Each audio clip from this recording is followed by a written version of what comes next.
there's a wonderful thing in America. When you get arrested here, you receive a person called your arresting officer, who is with you at the time of your arrest and has to be with you through all the parts of the legal procedure and will be with you at your sentencing. And we start with that person, and I'll say to that person, now we're doing the last scene in our play, Paradise Now. And now you are playing the arresting officer, and I am playing the person in custody, and we're playing our scene together.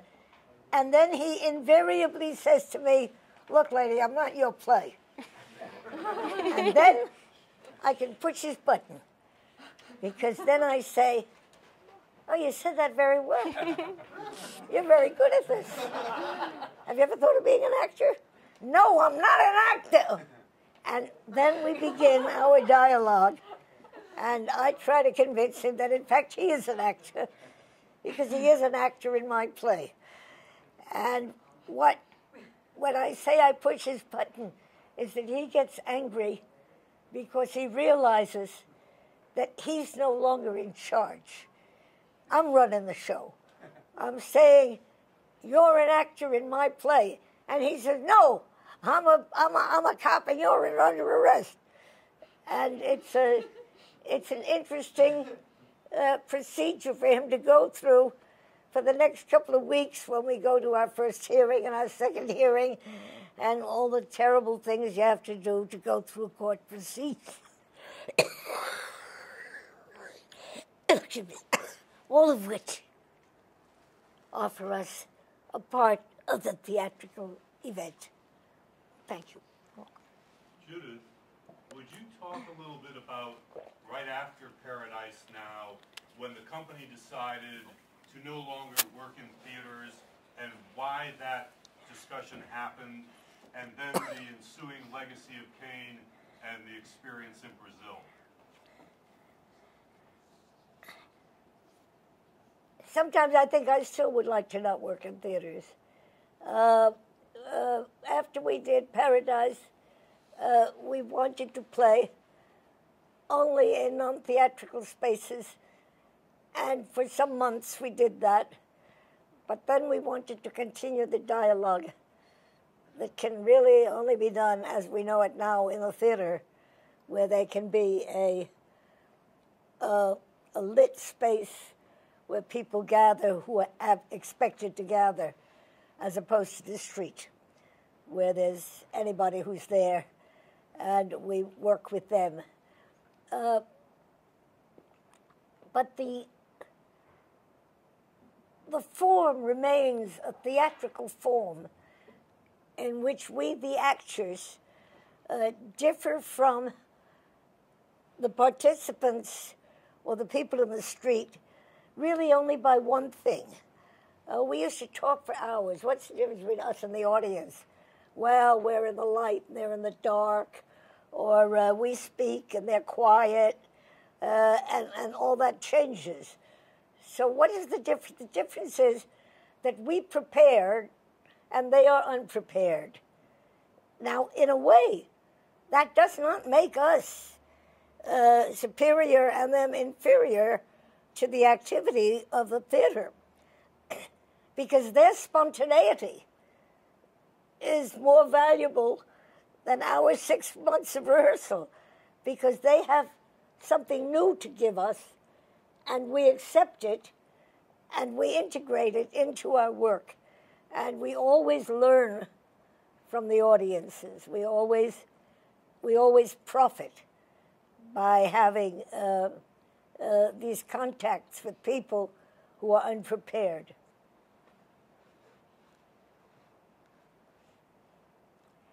Jerry had also asked about Brazil. Oh, Brazil. In terms of theater and politics, that's a... Well, Brazil was a wonderful place for us because we worked for a year and a half under a military dictatorship. In fact, we went there because some theater people came to us and said, all our theaters have been closed.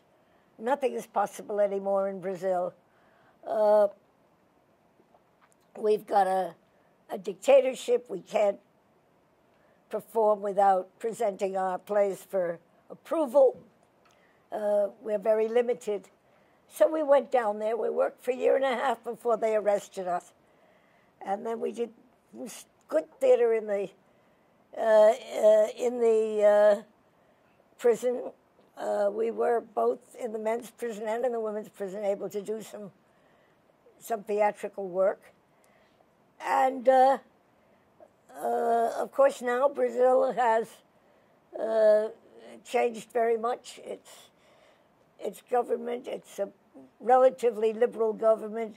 It's not free by our standards of the beautiful nonviolent anarchist revolution, but it's certainly a place where experiment is possible, where art is possible, and where dissidence is possible.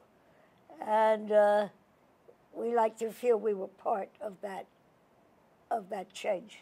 Well, when the Living Theater was there, during their trial, what happened was that there was a ton of media attention directed at the Medici regime, the dictatorship, and it was one of the first times there was any international publicity about the military dictatorship there, and it exposed a lot of what was going on there. And right. Because of that, Judith and Julian and the company are heralded as major heroes. Judith was given a Presidential Cultural Medal of Honor in 2008 there by President Lula in Rio, and we have two Brazilian theater makers currently studying us for a month at Clinton Street to go back and make a commercial play about the Living Theater's experience while they were there.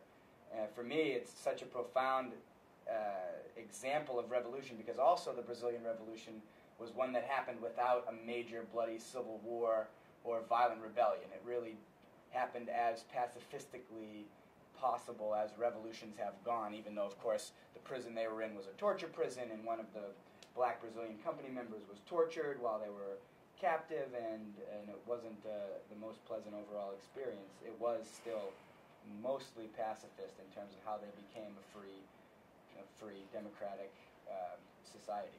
And of course, before they went to Brazil, they were in Paris in '68. Yes.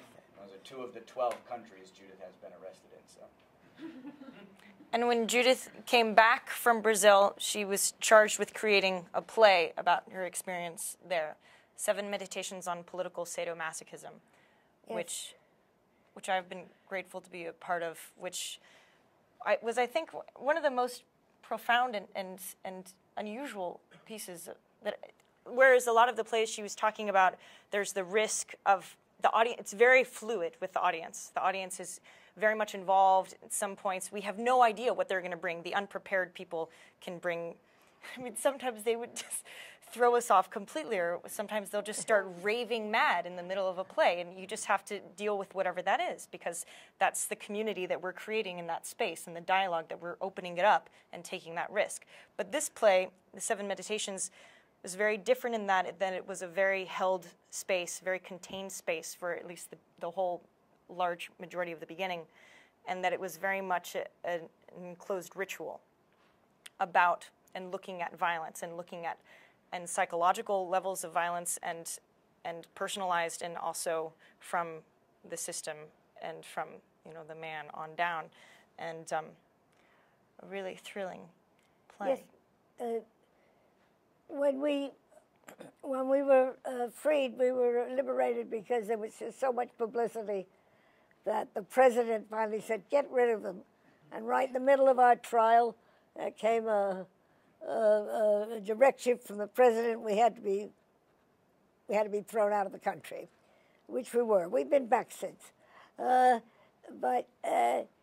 when we left, we asked our fellow prisoners, who were all political prisoners, what can we do for you? I know you need money, but we don't have any. But is there anything else we can do? And they said, tell them how it is here with us. Tell them what they do to us. And that led to the enactment of a torture scene by someone who had actually been tortured as the original actor, in which it was It was pretty crunchy. It was naked. It had an insertion of an electrode into the anus, which was then electrified. Of course, it wasn't really electrified in the play, but it was really electrified in the life. And we were able to do that much for them. And it was a result of our having that experience that you describe. Now we're working on a new play called Here We Are, which is not about Brazil, but about today. And we're working on that, trying to overcome the abuses in our daily lives. Is it too early in the process to talk more about Here We Are? Can you talk about Here We Are? About what? Here We Are. Here we are. Well, it's hard to talk about it because it's only sort of 1/4 done. But we did it yesterday with a class of college students as participants. So we get used to working with unprepared people. And it's about our situation in New York and in America. I don't really know America. I only know New York. I haven't been around enough to know what is happening in the rest of the country. But I know what the educational system does, and I know a little bit about what's happening in the prisons, and I know a little bit about how people feel intimidated and inhibited about expressing where they are and where they would like to be. Most people I know are forced to do work they don't want, hated labor of one kind or another, almost everybody, and somehow to overcome that, and how we can envision getting rid of a structure where everyone is forced to do hated labor, and how can we reorganize life in such a way that we don't have to do that. That is, how can we realize the utopian vision that all of us has inside us, and that we are taught from the very earliest part of our education. It's not possible to try for what you really want. Only certain compromises. You can take certain steps, but you can't have what you want. And how to overcome that early training, which every one of us has gone through. And that's a puzzle we're working out. A lot about decision making. We talk about the vote, how we made it from being savages in caves to voting, and how voting is actually not that far removed from essentially we make this point in the play where the vote is just a reflection of the reality that if it were to come to it, the side with the most people could beat the side with the fewer people in a physical fight. I mean, essentially that is the logic behind majority rule. They're like, all right, instead of fighting, all right, let's just count. Okay, you guys have 16 people, we have 4. You guys want to go that way to hunt in the forest, we'll go that way. Even though the 4 of us think there's a cliff over there and we're going to run right off the cliff, well, let's go that way. And, with that as an example about how the vote is not an enlightened way of making decisions, and that it doesn't lead, as the last election clearly shows, to anybody getting anything that they want, or really much of any change or movement whatsoever. And then we talk about consensus as a possibility, collectivism. We talk about Ukraine, Barcelona, and the Paris Commune. But then are you saying that a putative notion of democracy is inherently violent? Like it's militant? I don't know. Would you say that democracy is inherently violent because of this tally? Yes. Democracy says is a question of majority rule. And that's a lousy way to organize anything, as if the majority were always right. The majority isn't always right. So how do we decide what to do socially? Universality, then. Is there a difference between the majority and the universality? If everybody as a collective, if you say that everyone has this collective utopian vision, how do you consolidate that without there being some contention, you know? Like, yeah, what's the difference between a majority, say 20 versus 1? Would you say that you would advocate, like in terms of the utopian or like this nonviolent revolution, would you favor the 20 or the 1? Like, what if, I don't know. I don't know. When you go into the voting booth, you are already making an agreement that whether you are when you are the minority, you will obey the majority.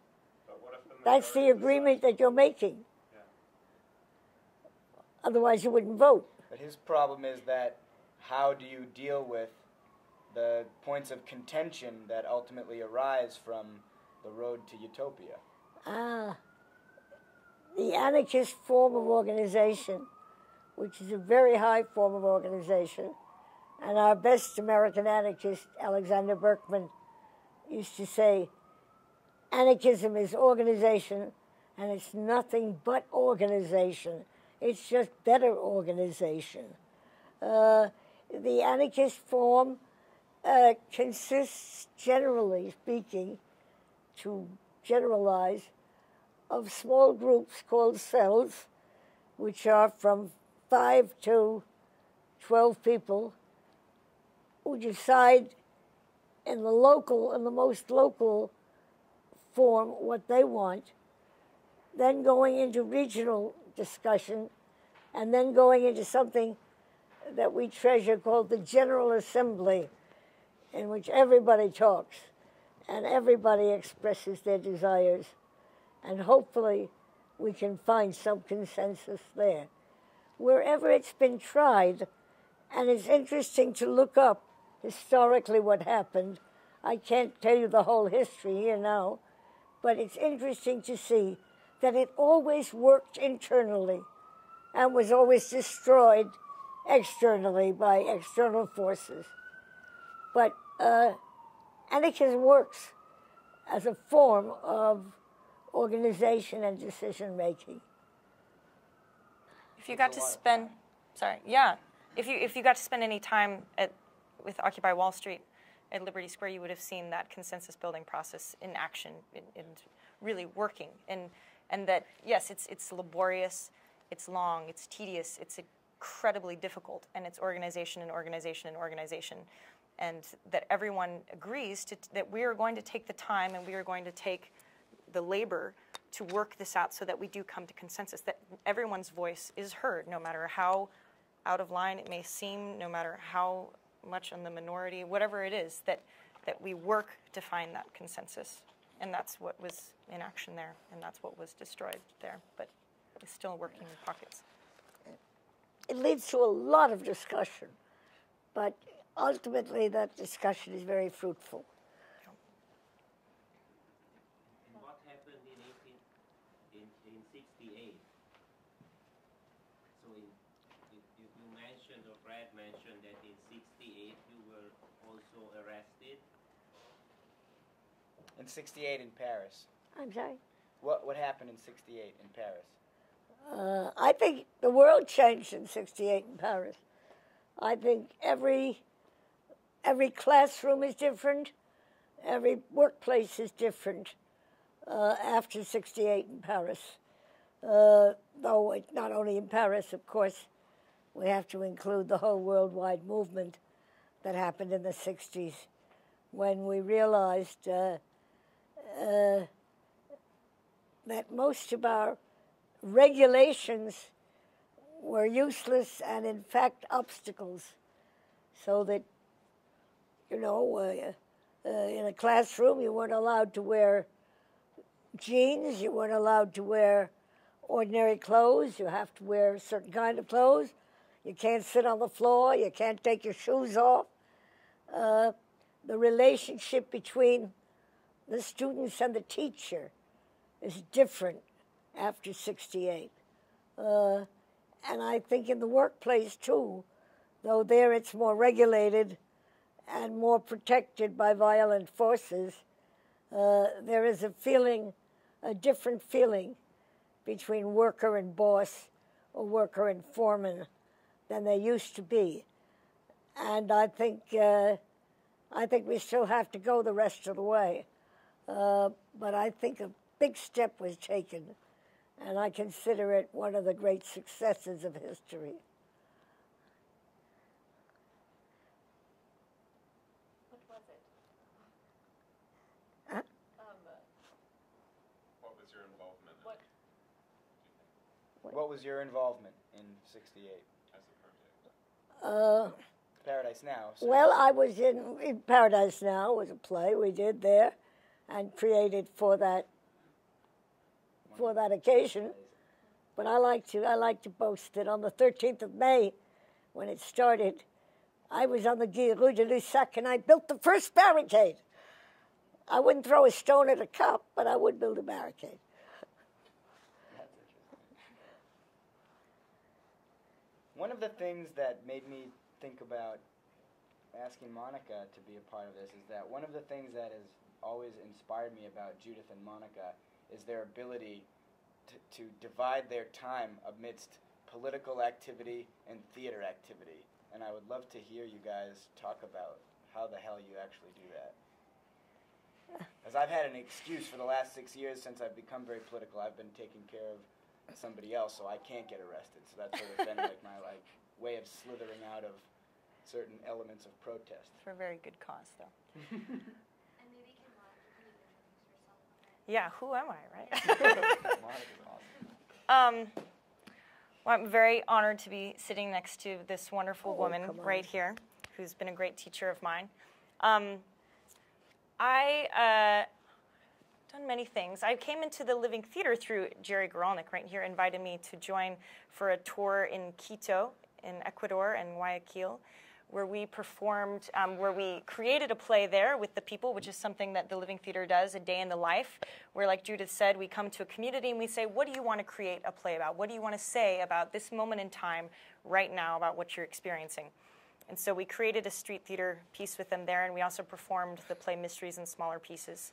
And then I've performed with the company since then and performed a 2-person show with Judith, and have also been given space at the theater to perform my own plays. And I create one-woman plays that are autobiographical about my journeys throughout the world. I take these long solo bicycle adventures that have the intention of researching either a question in my family history or a larger cultural or societal question. And I do lots of interviews, and I experience many things and many dangerous, wild adventures, and then I come home and create plays about those journeys and perform all of the characters and try to create the whole world with the simplicity of a single storyteller in space with the audience. And that's my way to try to bridge the larger community in the world and to bring stories that people may not be able to hear, like people in the Middle East, to here and within a room within New York community and with all around the world when I tour the place.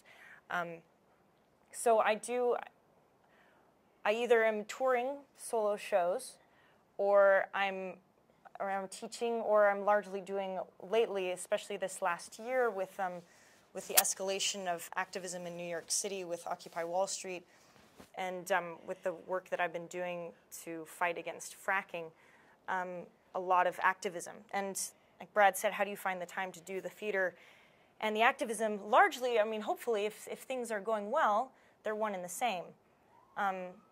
That has not been happening so much lately, but I have been trying to theatricalize the movement as much as I can. And with Occupy Wall Street, I tried to bring theatrical vocabulary, especially things that we use for street theater techniques, into our ways of marching and into our ways of doing civil disobedience and our ways of occupying spaces and occupying banks and how we move together.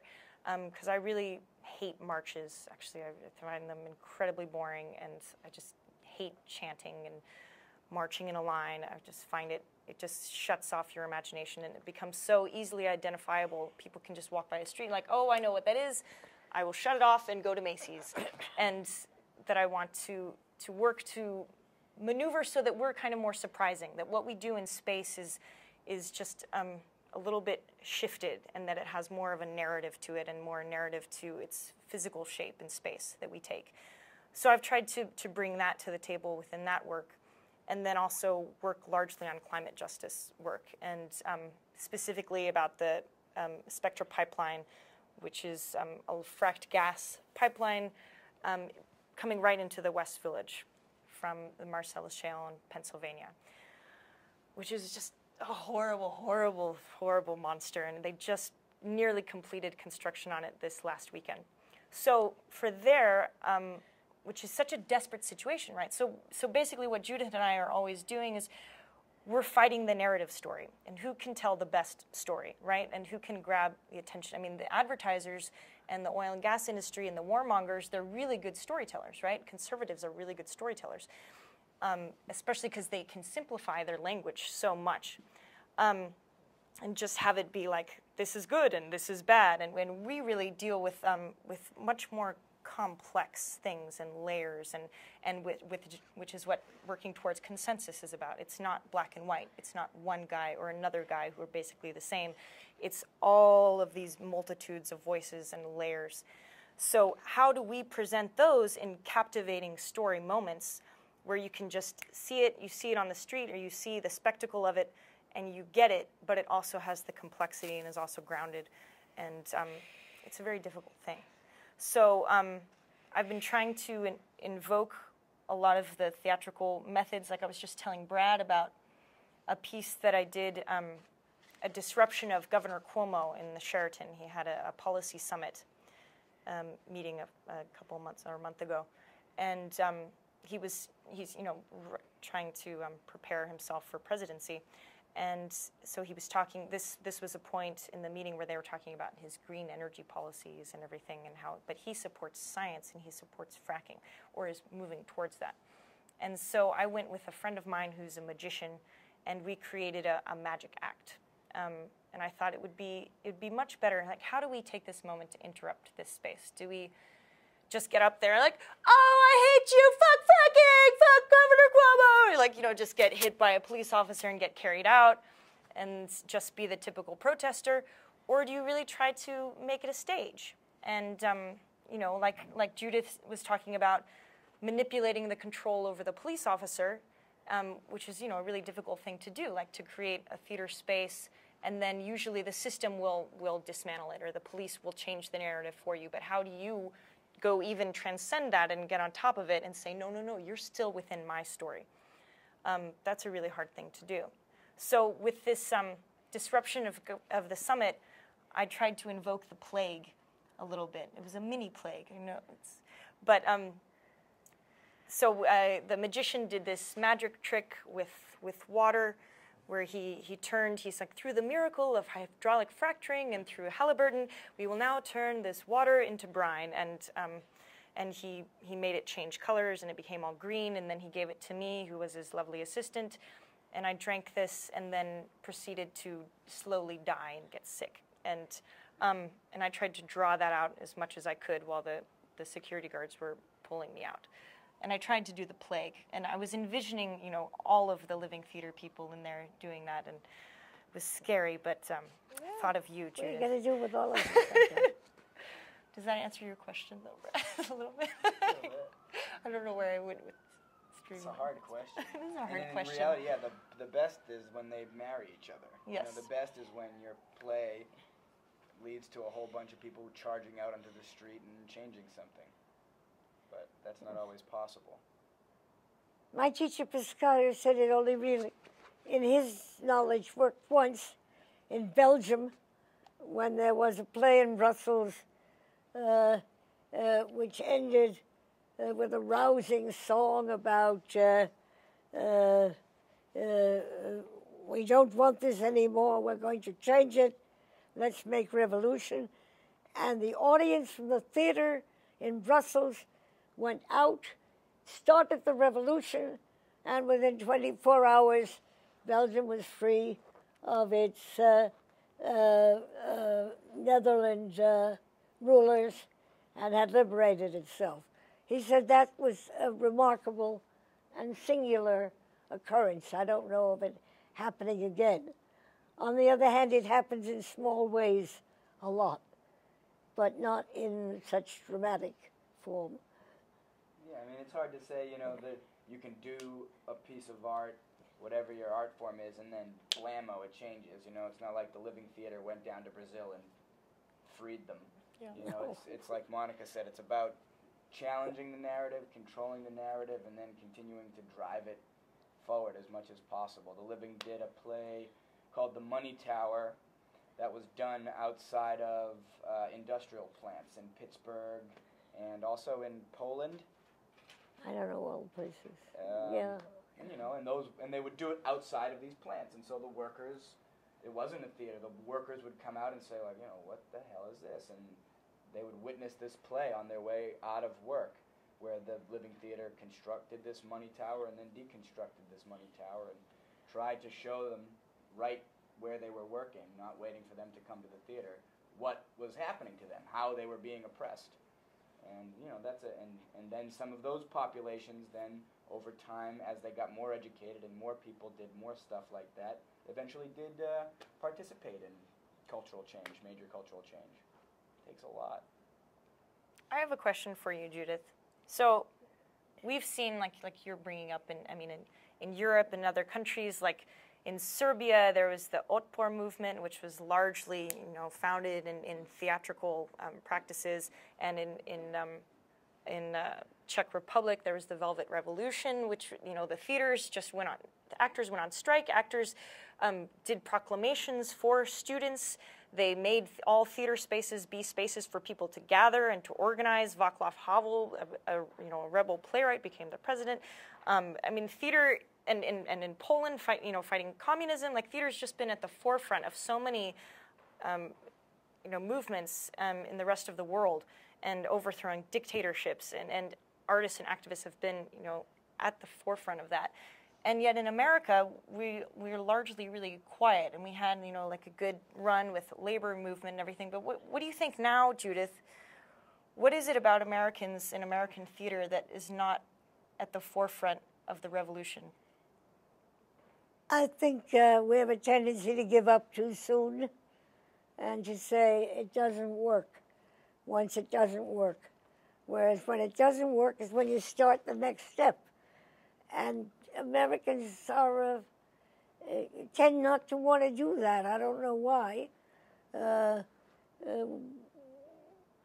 Well, I have a question about that, because there is a large part of the performance that I agree with. I think Diana Taylor wrote about how it's kind of like a quoting of real events in a way that's like really easily communicated no matter where you are or like where you're coming from. But at the same time, I was raised on a commune, and I went to like an anarchist high school, and I did participate in like the decision-making process, and actually like, I do agree that it works, but I agree that it's like, it's kind of limited, and I think that like, when you talk about Americans, like, there's just such a disparity, and a lot of people don't have time, like there's not, like to sit and like be a part of this really arduous process, and I think that was actually like an issue with the Wall Street thing. People began to feel that the GA was a little bit exclusive and not like speaking for the people, but kind of excluding them to some extent, even though like I think that the model is really complex. I don't know, what were your thoughts on that aspect of it? I think Americans are taught a certain disdain for art at the very beginning. Art is sort of, I don't know, effeminate or something. It's a secondary form of behavior. And I think that this has a lot to do with these attitudes. sometimes I exaggerate and I say we're better off in Europe because the Europeans love art and Americans hate art. That's not really true. Americans don't hate art, but we're taught in some way that it's not important, that it's not a real significant part of our lives. And I think we're taught that from a very young age. And therefore we don't have, theater people don't have the impact that they can have in some countries where people go to the theater with great respect and interest and want to learn. It was my teacher, Erwin Piscator, who he worked together with Brecht as director and playwright. And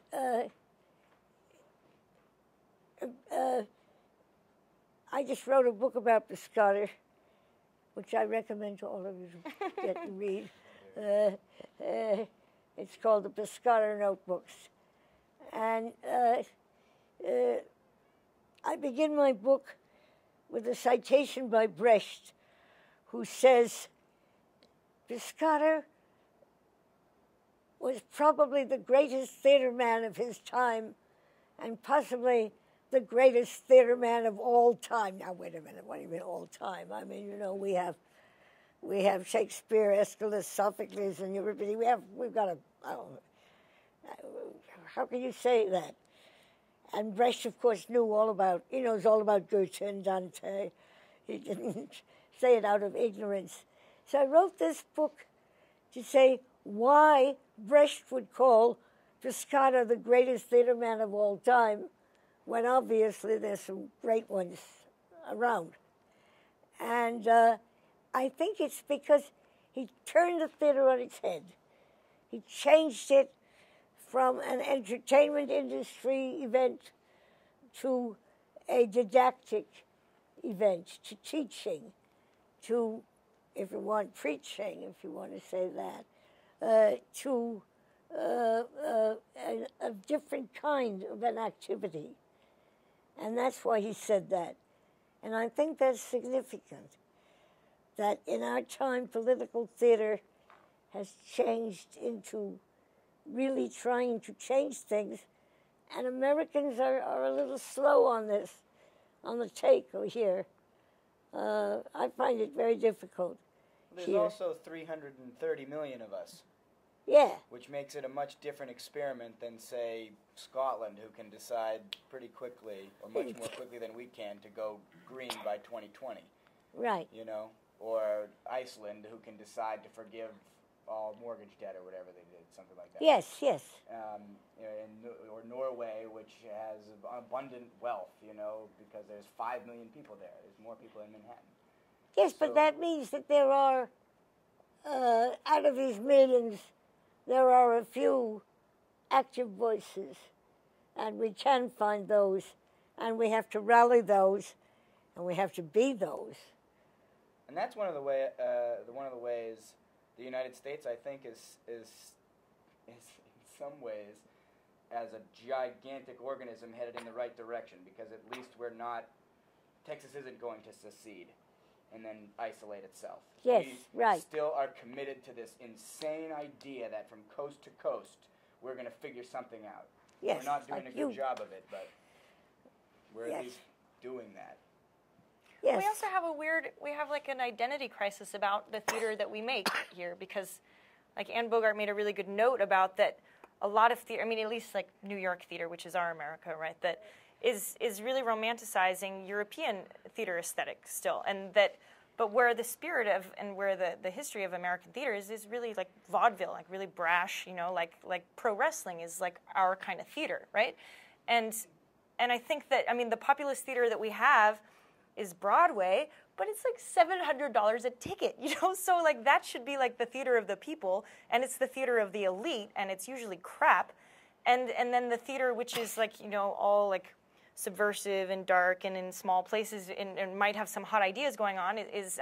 is cheap or is out of the way, or theaters are Yes. getting closed up, and like downtown theaters are just totally getting washed away and losing their spaces. And so how do we come to? I mean, and that's an aesthetic that I think there is kind of a vaudevillian aesthetic to the living theater in a way. I mean, it's very clear. It's very kind of populist in it. And would you agree with that, or what do you think? It's not how enough would you of how us. would you describe the There's aesthetic? not enough of us. We need a mass theater. Yeah. We need hundreds of people. And thank you. A Broadway theater can have 600 people in a night. Takes us a long time at 30 people a night to get 600 people together. And we do need a mass movement. And I think if we keep going, we will. I see lots of young groups, but then they get smashed because they can't afford to keep working. You know, they work, they do 2 plays, and then there's no more money. And I suppose that the people that are interested in politics should make sure that there is money for the arts. That's not my business. But if you go to vote, and if you're part of that group, you should be working for money for the arts, so that these little groups that come up and are very spirited and get too discouraged too soon. We've got to encourage the young artists and the young groups and give them hope. Yesterday at the rehearsal, you said that you would want to try participatory theater with a bunch of fascists, because as you include audience members, everyone if possible, as participants, and What is so it? how do you think we could try to do theater, including participatory theater, with people who might disagree with our ideas? What happens to the people that disagree? Peter's referring yesterday at rehearsal, you said you'd like to try the play with an audience full of fascists to see how Sure. that went. What do you think about these differences? So how to reach out to Yeah, how do we people? talk to them? Well, Monica recently was part of this protest against building this pipeline. And she tried physically to stop them from building the pipeline. And she was arrested. Tell me if I make a mistake in the narrative. But she was arrested, and people had to pay attention. Why is this woman being arrested? She's being arrested because she's trying to stop the pipeline. But isn't the pipeline good? No, the pipeline is not good. And then we can... I think that...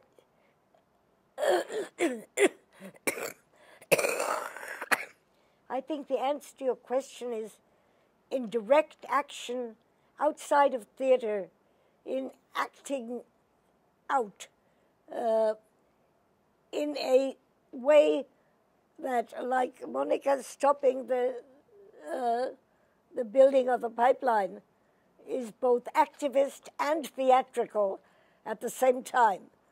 Not that there's a theatrical activity and an activist activity, but to make those one activity.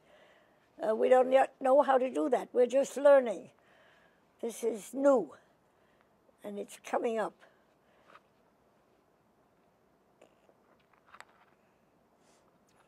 I think artists are one of the few professional industries, or groups of people in an industry that have lives that allow them to be activists.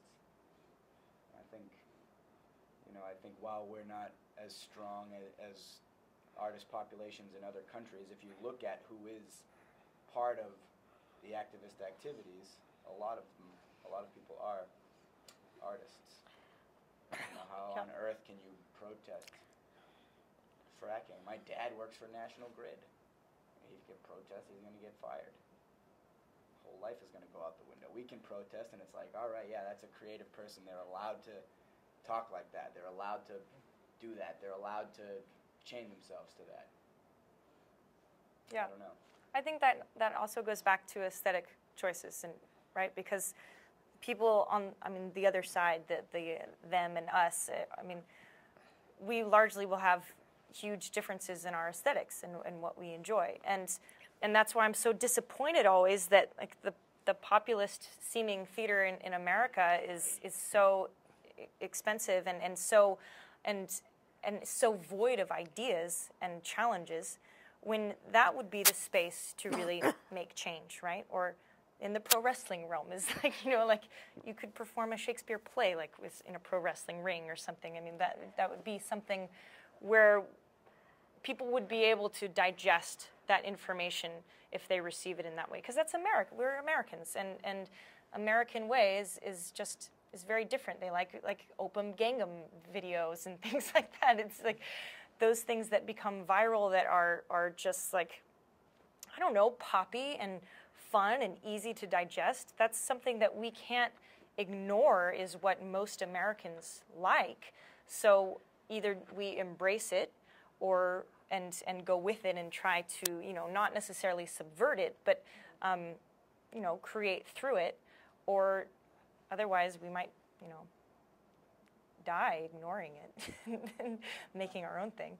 Don't you think that theater in New York is very political?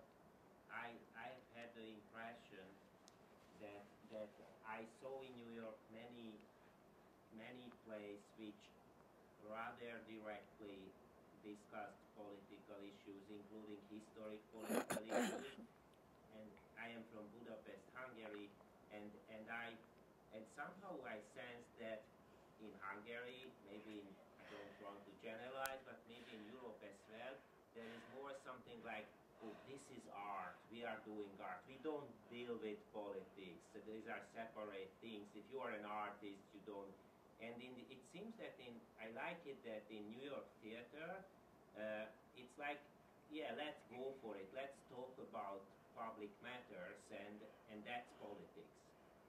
Well, Judith said that all theater is political, right? And it can be, but there's a difference between a theater piece being political and being activating or being motivating. Sure. There can be political pieces that are just really cathartic, and you just leave, well done me. Yes, I was, part of something political tonight, and I was there, and I experienced them go through something that got me thinking about the issues, and then you can just go out the door and not be activated or motivated by it at all. And there's lots of pieces that are like really desperate pieces, like I saw a piece about Israel and Palestine, and you're just like, I was just sobbing by it. And then at the end, I was like out having a beer, and I forgot about it, and because it's not something I'm totally invested in that issue.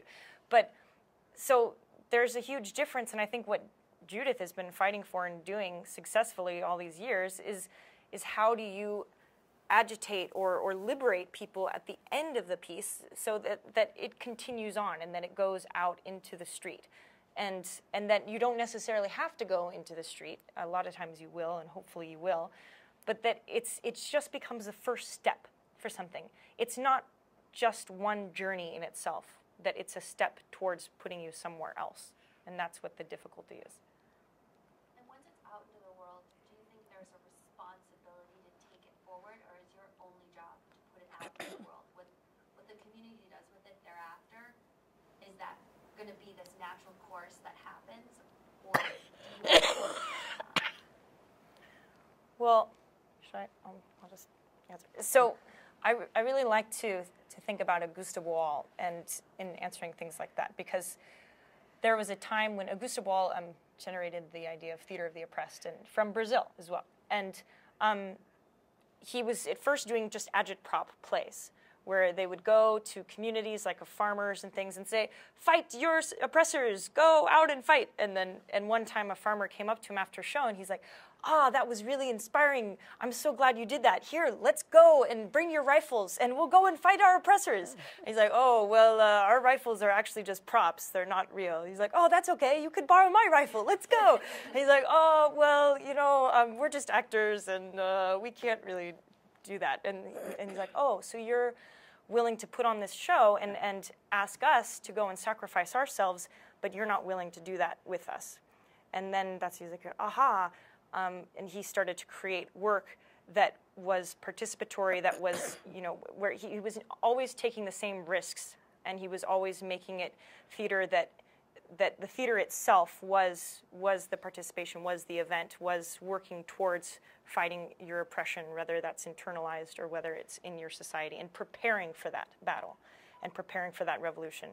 So I think ideally we work towards that. And that's the sacrifice, because then you don't want to get so pedagogical that you're sacrificing the aesthetics. I'm like a huge art snob. I really like things to be really good, like really high quality theater. And if it's not, then it's just not going to work politically either. It has to be really high quality theater and messaging and everything. So I don't think it's always true that heavy messaging will diminish the integrity of the beauty of the piece. But it is definitely a place where there's lots of fallacy. Do you want to answer that too? I just wanted to say to this, perhaps it's off the beat, that Julian Beck used to say, every human being is a sublime artist. And those of us who work in art and education, our job is to bring out the sublime artist in every human being. So that if we are engaged in activist behavior, if we're trying to stop a pipeline, we also have to do it in a way that teaches somehow our high artistic standard. And I think that the high artistic standard and the truthfulness of the message is always deeply related. That's my belief. You can argue with it. I don't think you argue very far, because I think it's true. I think if we want to say we have to rebel against the system, the first thing we have to say is, if we are, as I am an anarchist for human liberty, I can't shoot anybody because I'm taking away all their liberty. And I have no business to do that if I proclaim myself on the side of teaching liberty.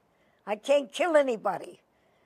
And the first thing we have to do is make our rebellion a nonviolent rebellion. Because if it's a violent rebellion, it's just the same thing all over again, and we'll end up in the same cycle of violence begetting violence. So that somehow it's intrinsic I think the aesthetic is intrinsic in the politics.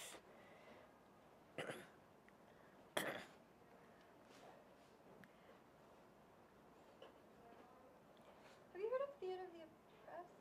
That's cool. Oh, is that what? I'm just kidding.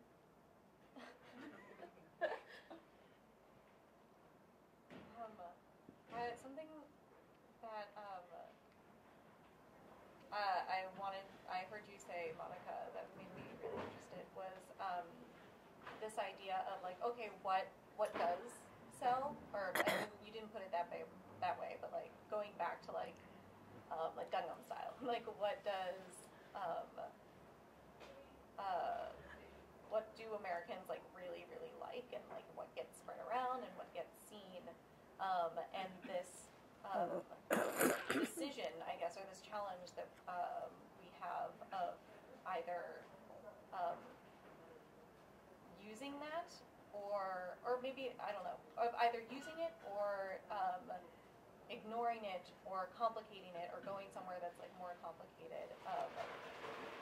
when I heard you say that, well, I think of like the work that like we do at the Yes Lab, which is all about sort of using those pop culture mouthpieces.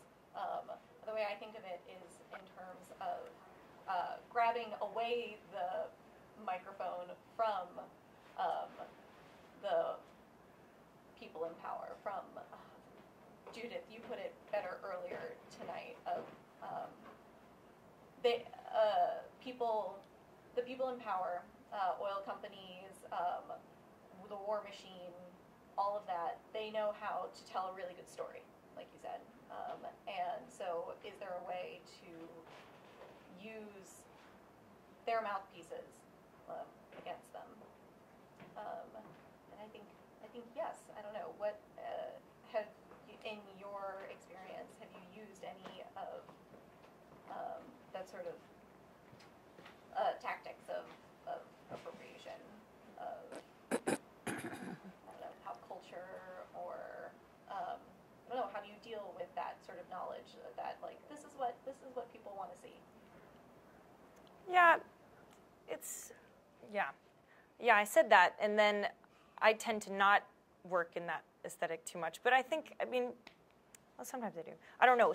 Storytelling, good storytelling, no matter what, is what works, and that's the most important thing to me, is that you tell a good story, and that's why I love the simplicity of just a single person on stage being the storyteller. And I think as long as you have a good beginning, middle, and end, and just like really simple stuff, you know, and you draw people into that no matter what kind of forms and context you use, that will come across. And I think that fails a lot in political art usually because we don't know the end, or that what's amazing and brave about Judith's work is that she knows the end. She sees the end and lives for the end of the beautiful, nonviolent anarchist revolution constantly. And I think a lot of people are really afraid to look towards and to really establish and name what it is we're actually working towards, rather than what we're working against all the time. And so it can be really difficult to create a good beginning, middle, and end when the end is usually just in despair, or it just becomes about the defeat and not really the win. And not that we want every play and every piece to be a utopic vision, because that's just boring, but that we want to take that risk to leap to that.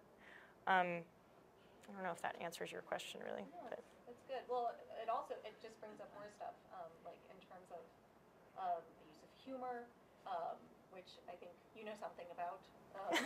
So. Yeah, I know you know something about. Like as as a method of storytelling, as a tactic on the street, as a tactic and in the theater. How does that help?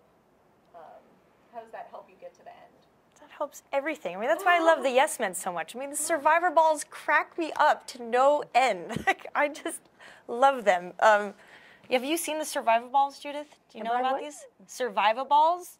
No. I have to show you a video of these sometime. These, I mean, just simply, they're these. Well, you should describe them. I mean, no? You're too humble.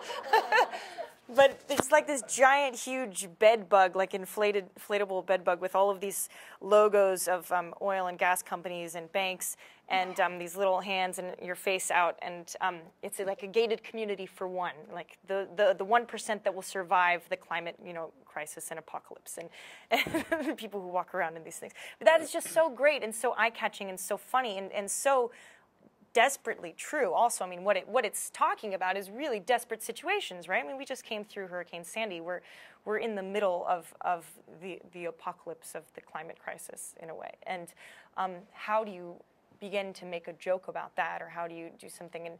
And we just used the survival balls recently in an action to talk about that in front of News Corps. I had one of the survival balls, doing a press conference about this and how the media has been so silent about climate change. And we were worried, like, is it too soon to make a joke and to make light of things when people are in such desperate situation. But, you know, the first people to make jokes and to laugh about things are the people who are in the most dire situations, right? That's always been the case. I mean, I'm Polish. My family is, you know, like, you know how that is, right? I mean, Polish people are some of the most depressing and depressed people in the world, and they're the funniest and the sharpest people in the world and have such exacting, you know, imaginations. I'm sure it's the same in Hungary, right? Hungarians are more depressed. But were you born in Poland? No. I'm third generation. But yeah, I think there tends to be like a preciousness about humor and what we can say about humor in conversations about war and about you know, the economic crisis and housing and everything like that. That people are really afraid and tiptoe around that. And I was doing this action about mountaintop removal, and one of the organizers said, "Now, when we take photos and everything, when they take video, nobody smile. Just show them the seriousness of the situation." I'm like, yeah, it's really serious, but God, we're humans. We have to show our humanity and our vitality, and you know, that's where it's at. What do you think about humor, Judith? I like to say I have no sense of humor, but people tell me I'm funny, right? Yes, I think humor is one of the 10,000 things we can use. Yeah. And I think we should use everything. Yes. You often say during the process, too, or I've heard you say, at least behind closed doors, that you are very mindful about giving the audience a lollipop often enough. Oh, every 10 seconds. You got to give them a lollipop every 10 seconds or they get bored. They fall asleep. We had an experience in the Living Theater in the 90s that I think speaks to this, where when we sat down in the beginning and said, what do we want to make the play about? What's the most important thing to us? And we decided that we really wanted to make a play about anarchism, because we were anarchists and we felt we were good people to talk about it because we knew what it was. And we created a beautiful play called Anarchia, based on a real seminal anarchist text. And there was even a part in the play where the play stopped, and each one of the actors had a few minutes to talk to the audience in a very heartfelt way about what anarchism meant to them. And after the play, people would say, "Oh yes, very nice. You people really you really believe it, I can tell. Wonderful." And we kind of went back and said, gee, that didn't work the way we wanted it to. And the next play we created was a play called Utopia.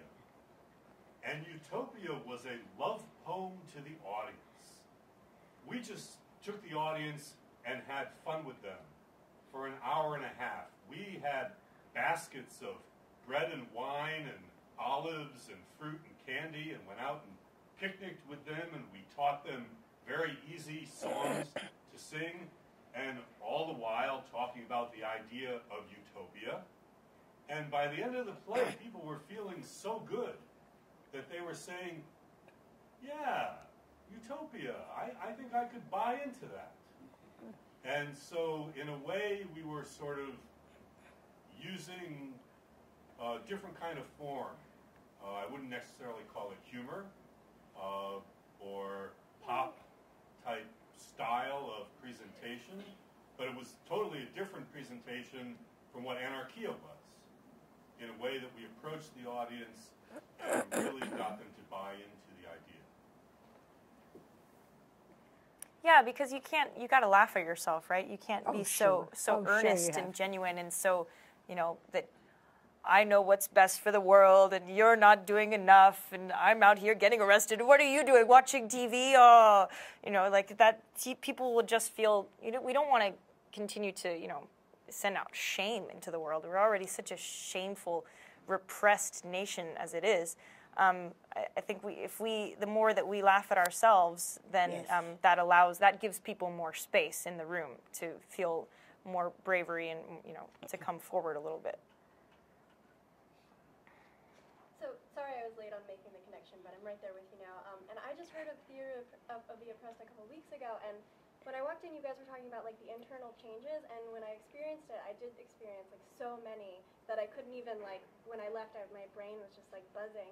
But I was wondering if like you guys have experienced any profound moments of internal change that come to mind like immediately when you think of that kind of environment. What's she asking? Can you recall any of the profound internal changes that you've felt as a person as a result of your art or other art? Oh, I think I feel that every performance, several times. I don't find this an extraordinary. Sure you do. What event. about when you saw the movie about Edith Cavell? Ah, that changed everything, yes. Sometimes it can change everything, you're right.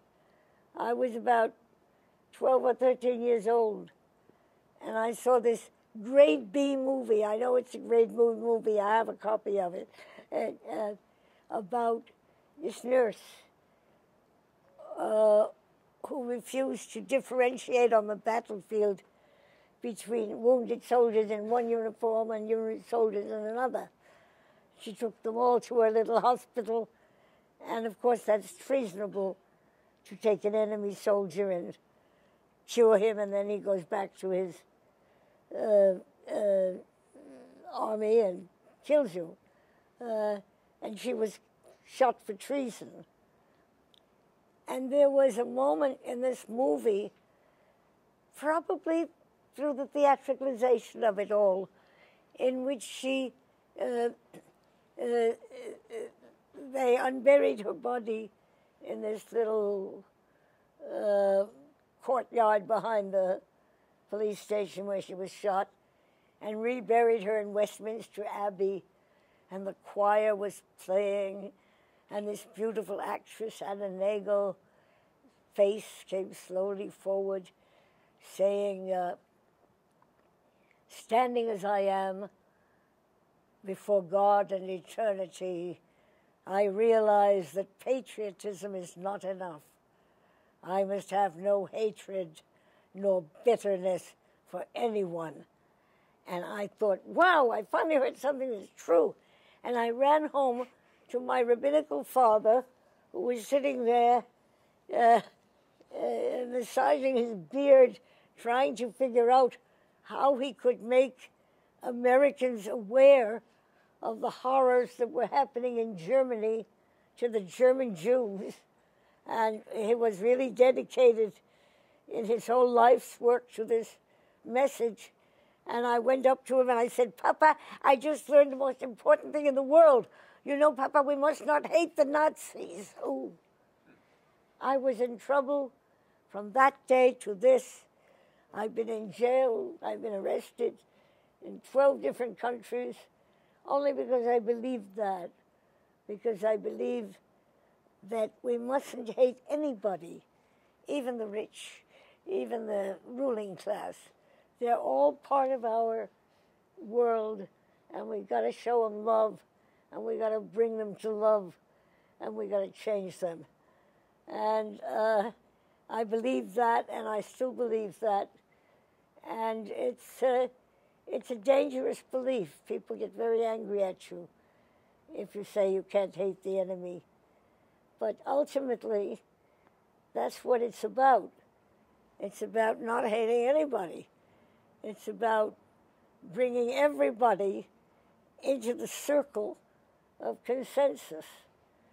And there's nothing easy about it, but it's, I think, the only possibility is to extend our love universally and love the mass murderer, the child abuser, and find some way to include these obnoxious people in our love and in our effort to make the world change.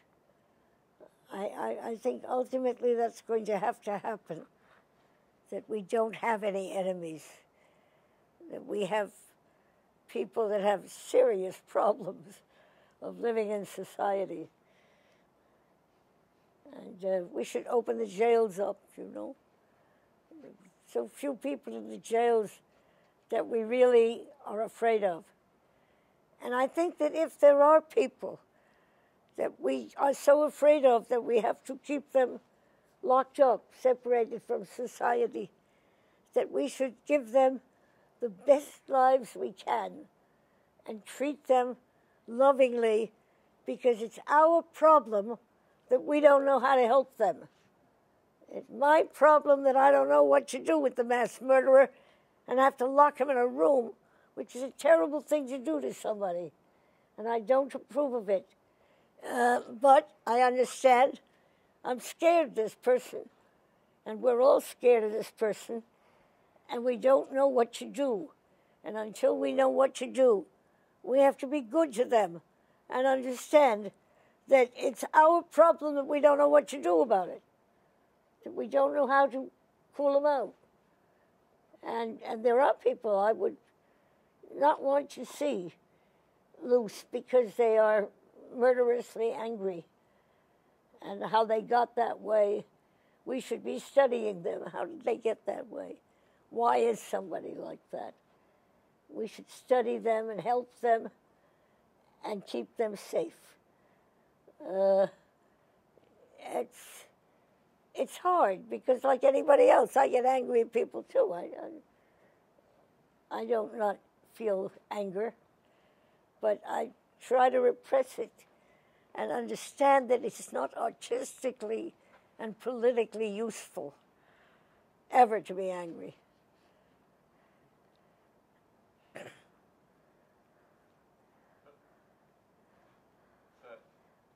you also say that anger is possibly one of the most potent ways of revolting? Like harnessing anger as an emotion? Like someone, like, if there's an injustice that makes you anger, how do you articulate, how do you respond in an articulate manner that isn't full of hatred, theatrically or artistically and politically? Sorry, I'm mumbling a bit, but... Saying, what, don't you think that anger, when harnessed, is one of the most powerful and effective emotions? And how No, do you I articulate don't. that in the theater? No, I don't. Okay, well... I think it's always a negative force. I think we would always go further in the same direction with loving kindness. That is, I think we could love this difficult person and do more for them if we treated them with loving kindness than with anger. I was just going to bring up a really tragic example of Muhammad Habibi and sort of the beginning of the Arab Spring, where his frustration, his anger towards an oppressive system was so great that he destroyed himself. And that was an effective use of anger, I suppose, but like the most tragic. I don't know how that fits into this, or your perspective on the use of anger, or its facility in terms of political protest or social change, but just as a phenomenon, just as a comment.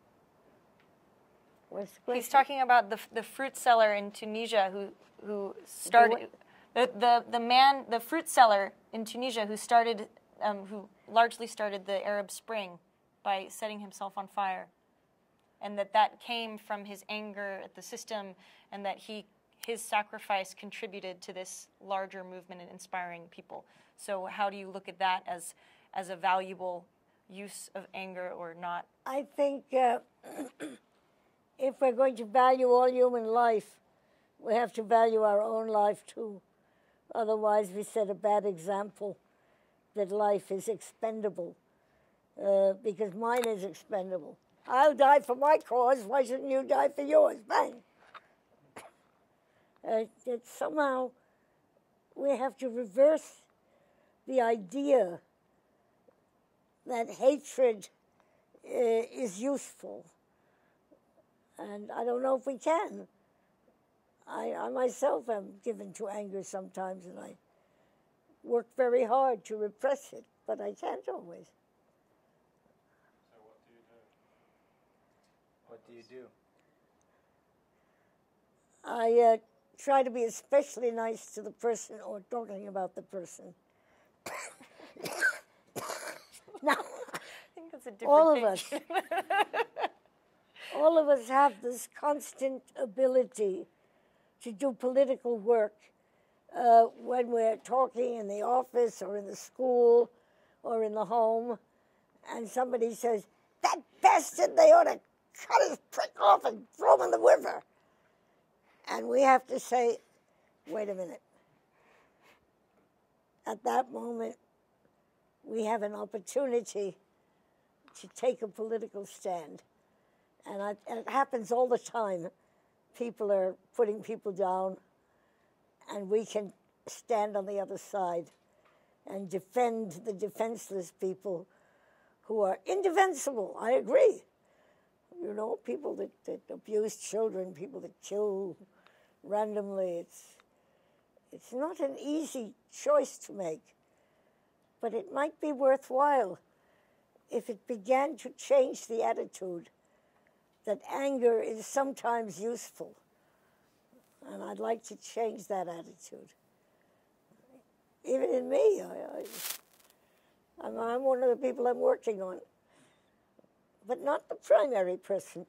I think if you're the primary person you're working on, work on yourself is a very dangerous attitude. I'm working on myself because I have to improve myself before I can help other people. No. You improve yourself by helping other people. You have to do that. And that is not yet generally understood. A lot of people say to me, "But I have to work on myself first." And I'm not sure about that. I mean, I don't blame them. I just advise them to look outside themselves for their primary motivation. I don't know. I think anger is very instructive, and very, very helpful. Sure. And I mean, until it gets to the point where you're not engaging with people, where it just becomes a barrage of something. Like just a couple days ago, I was at a hearing about this pipeline. You would have hated it, Judith. It was all of these gas representatives and Con Ed selling us, a bunch of hooey about how this pipeline is supposed to be safe for us and everything, and they're doing everything they can to make it safe. And the community of people there were like the West Village older wonky people that you would expect there, but they were so angry. It was just, the room was just palpable. It was so tense with everyone's anger and them screaming out, and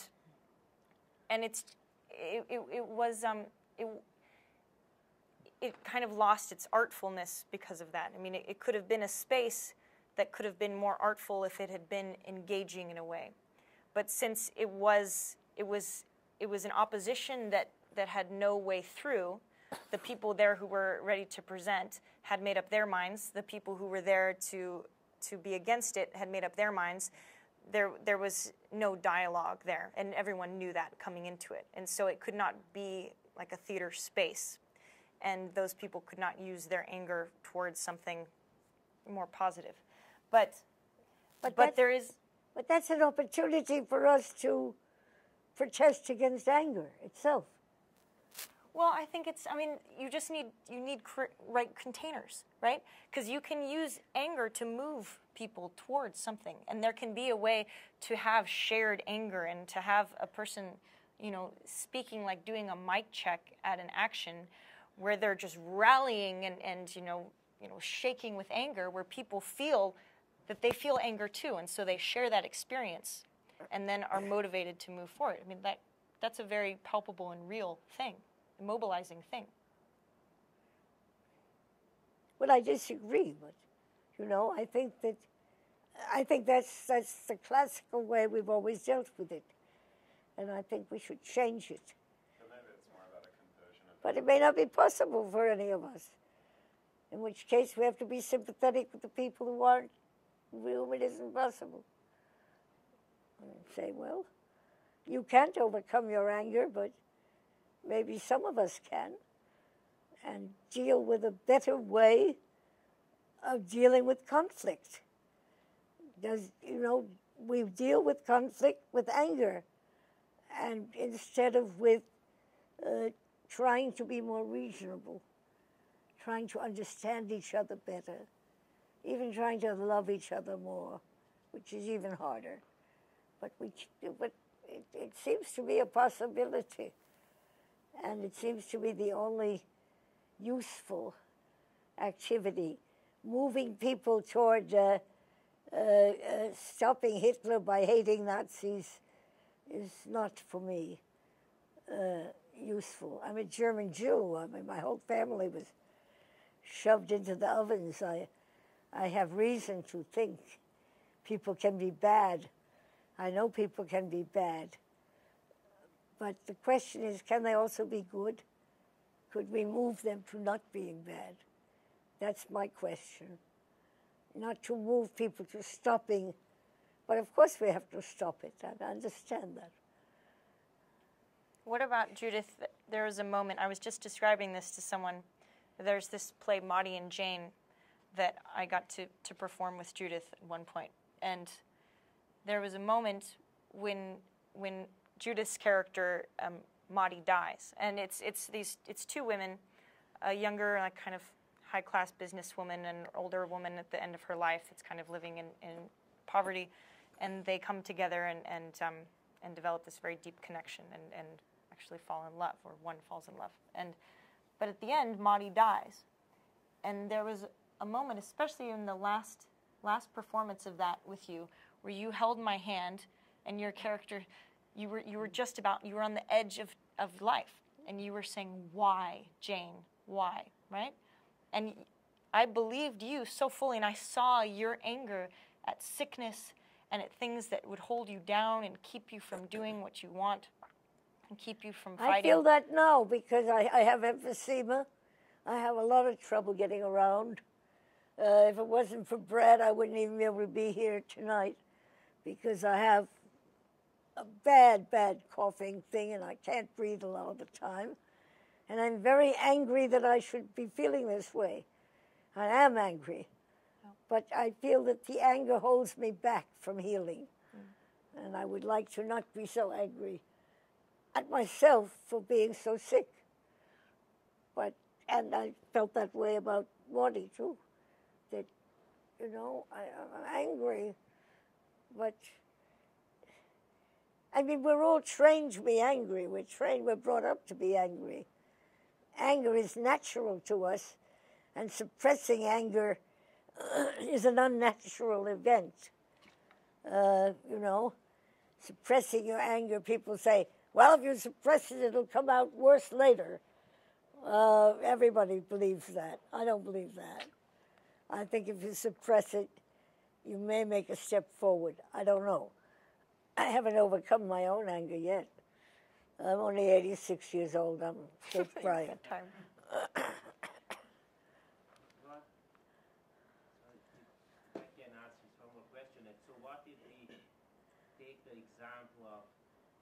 Racist murderers who, for example, in Hungary killed some Roma Hungarians viciously and with cold blood, as they say. And so isn't it sort of a moral, almost a moral obligation to, if I put it harsh, hate them for what they did? And I'm thinking that it might be connected to forgiving, but can we forgive something that the racist people in this case did not do against us, but did against other people? So I see your point, and it's a beautiful point, but I have this question. I have this question about it, and maybe let me mention it. What's he saying? People don't mind that Sunday afternoon at 4 p.m. at the Living Theatre we will do a special event about how to stop hatred. So if you would have time, come around. Good. My perception of how you view anger is that you kind of view it as a shallow sort of overlay to maybe like other emotions. Like maybe we feel angry at first, but then like for example with health, like with our body, maybe we just feel like very betrayed, And like with like the General Assembly and like shouting and feeling angry, maybe we like again like feel like betrayed or like a sort of sadness and hurt, and like realizing those emotions and understanding them, and then understanding the ways that other people hurt could be more powerful than feeling angry and letting that block us. Was that sort of? Yes, it is a kind of repression, though. And the repression is equivocal for me. It's a problem for me to repress oneself. And yet I repress my anger, and I ask other people to repress their anger. But it's not necessarily about repression. It can also be about transformation. It is about transformation. Conversion. Right? That's what it ultimately is about. It's not to say, like, don't allow your anger to do anything, you know. Don't, like, pretend it's not there. But don't, and then just enact it out into a setting. We do that. I mean, who knows? Maybe in the long run, this guy lighting himself on fire and that having to be the cause of the revolution is a negative, is a significant, substantial drawback and failure of us reaching our potential. You know? I think the realization of that was what caused the response. Right, exactly. So bad. They're like, wow, that was such an epic failure that this guy then headed this, you know, so it's not like that was this awesome. Yeah, and they haven't thing solved anything either. And Look at what's going on today, right now. Stopped violence. It was one act of violence in what is still a story of What did Paul say? What did Peter said? He was asking about, doesn't one have a moral obligation to feel hatred if something vicious like a cold-blooded murder happens for no reason to somebody you know or someone in your community? On the contrary, we have an obligation to feel sympathy also for the perpetrator. I feel that's the moral obligation, is to feel no hatred. As I say, I'm a German Jew. I have lots of stories in my family about gruesome things, about how they stamped my grandfather to death, burning him by his beard. I have lots of stories. But I'm interested in overcoming hatred rather than in giving into it. We've been giving into it for 100,000 years. Now let's try stopping giving into it and transforming it into some other emotion. You have a very nice example of that is that in Hungary, my favorite slammer is a Roma-Hungarian, and he has a very nice poetry slam. Unfortunately, he won't be there Sunday afternoon. He's in Budapest, and in the poetry slam at one point, he's talking about that he's a mixture. He's half Roma, half Gypsy, and at one point he starts to talk to a skinhead, and in a funny and nice way, and he says things to him like, "Why don't you sell your skinhead boots and get a good haircut, and all the gajis will like you." Like the gajis are the girls in Roma slang. So kind of try to talk to him that notice it's ridiculous what you are doing. Why don't you enjoy yourself in a positive way? Something like that. What? Peter made an example of a poet that has a conversation with a Nazi skinhead and talks to him about how that might not be the best choice for him. It doesn't get angry at him, doesn't yell at him, just makes light of the situation, points out other possibilities, positive possibilities. Canaan had a question there? Hi, I'm really intrigued, and I agree. I pride myself on Care Bear stares. So, I'm wondering though, when you look at Republicans and you look at Democrats, the strength of Republicans is they're very reductive. They'll figure out something to say, and they just say it. They don't get into the nuance of how wrong it is or how right it is. They just figure it out, and they just go. And so they usually win, and the Democrats lose.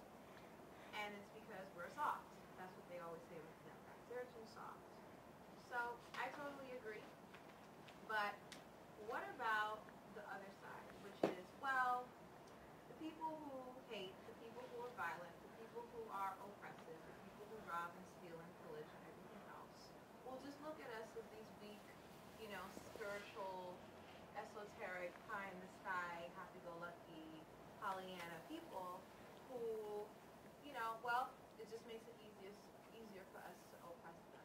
Like, where is the lesson in being nice? Is there an immediate payback? Is it like protracted? Is it projected? Like, where would this feedback and this lesson come from us being, peaceful and loving? I don't think being peaceful is nice necessarily.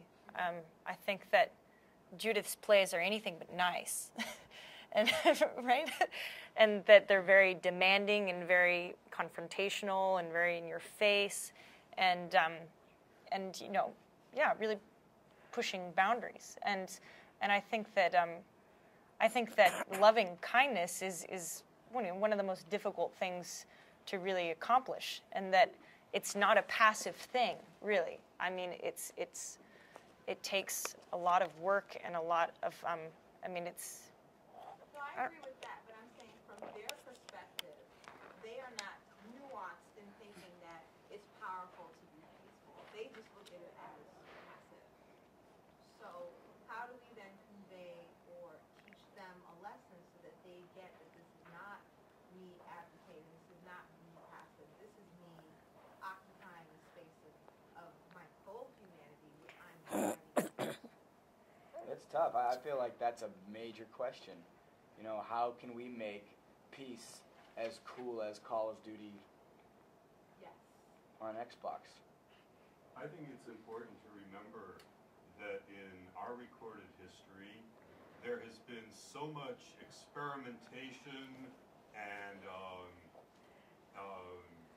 study of violence and how to use violence.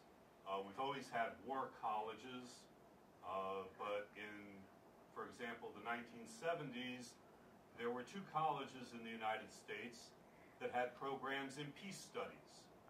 Now there are over 100. And so our study of how to do this, how to make peace as powerful as it can be, is really just beginning. Now, we're very lucky that several thousand years ago, Confucius said, do unto others as you would have others do unto you.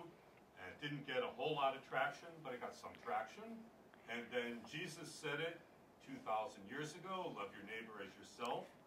And it got some traction, but it wasn't embraced by the entire world community. We're very lucky that Gandhi took these ideas and created nonviolent direct action, which we've experimented with quite intensively, especially in the past year here in New York. But it's a new idea that we're not really good at, and it's going to take a long time for us to get really good at it. But there are many people who have believed over the course of our recorded history that it is a more powerful force. So we must continue our studies on it and our experiments with it and our practice of it so that we can get to the point Yes. where it's just obvious how powerful it is. Well, there's nothing sexier than defiance, I mean, just look at the Greeks and look at, Spain and what they've got going on. I mean, and there's a lot of violence in there. And I was in Syntagma Square when the riots were happening and everything, and there is violence on all sides, and that's not what I want, or of course what Judith wants. But the situation is such that, I mean, I know this sounds like stereotypical, but like New York State is really like a police state. I mean, it really, you know that. And to stand up against that system and just to be even outside the bounds of normal everyday apathy, which people are walking around, and to be in the street or to block the street or to interrupt public space or to interrupt a bank or to interrupt a shop or whatever it is, that feels like violence to people. And because people are so used to just everyone just walking in line and being in order and being consumers, And so to be outside of that and to be against that grain is like a huge act of violence and feels that way. And hopefully, if people would just, I don't know, get enticed. I mean, people are just so afraid. I mean, when the first time I was arrested, it was one of the most liberating and exciting things I've ever done in my life, because I felt so free. Because even when I was in handcuffs, I was like, oh, well, this is what it's supposed to mean that I have no freedom and I have no rights now. But I still believe what I did, and I still believe who I am, and I have that within me, and they can't take that from me at all. And I mean, how to translate that to people, I don't know. It just seems like an otherworldly thing, because what we're in right now is this age of, people call it clicktivism, where MoveOn.org, God bless them for their good intentions, have created this whole way of supposed movement building, where people are just engaged by, adding on to petitions and things online, which means nothing. And we don't have the education about what this supposed democracy is, and that we're not just engaged once out of every 4 years, that's not engagement, and that it is our right and our civic duty to change the government. That's what we're supposed to do, and that's what it even says in the Constitution, that when the people are unhappy with it, we change it, and we take it, and we make it ours. And so that's going to be our ongoing battle. I don't know why war is sexier than that. I think fighting police is pretty damn sexy, but because we're in a transitional period, but that period may be 100 years or 1,000 years, but we're in a period where we're changing from people who, when we disagreed, hit each other over the head or killed each other.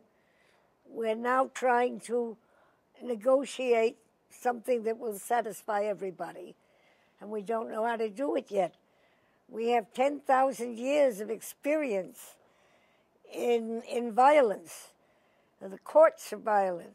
I like to boast that I may be the only person in New York who has owned a small business or run a small business for 65 years and never taken anyone to court. I've had reason, and I've been taken to court, but I never sued anybody, and I never brought anybody to court. And I think it's a small way, it's a small gesture of mine to get out of that structure, even though I can't go all the way and can't always inhibit my own anger. But I think that being in a transition means that you're going to make wrong choices, you're going to make partial choices, you're going to make great choices. And every single one of us is involved in that. Everyone does this to some degree or other. Everyone is involved in furthering the expression of anger or furthering the inhibition of anger. Everybody, all the time. And so it's an ongoing battle, but it's not only ongoing once a year. It's ongoing every day. Every day we have opportunities to make a more peaceful statement or a more aggressive statement in a conversation people are having. Every day. So it's going to take time, and it shouldn't. That's why I don't like evolution, I want revolution.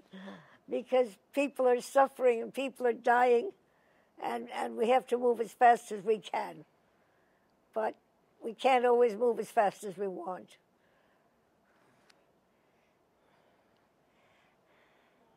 I am profoundly humbled by the conversation that just happened here tonight, and listening to both of you, three of you, everyone speak. And I wish we could keep going all night, because this is a really amazing room full of people. But I think we have to cut it off there. And I want to thank you, Judith, and Monica for being here. Thank you, Brad, for putting us in touch in the first place. And thanks, everyone, for making it out here tonight. And we hope to see you in 2013.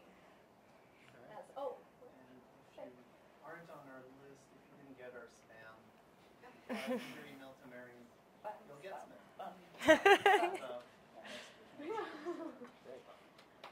Thank you. Thanks, guys.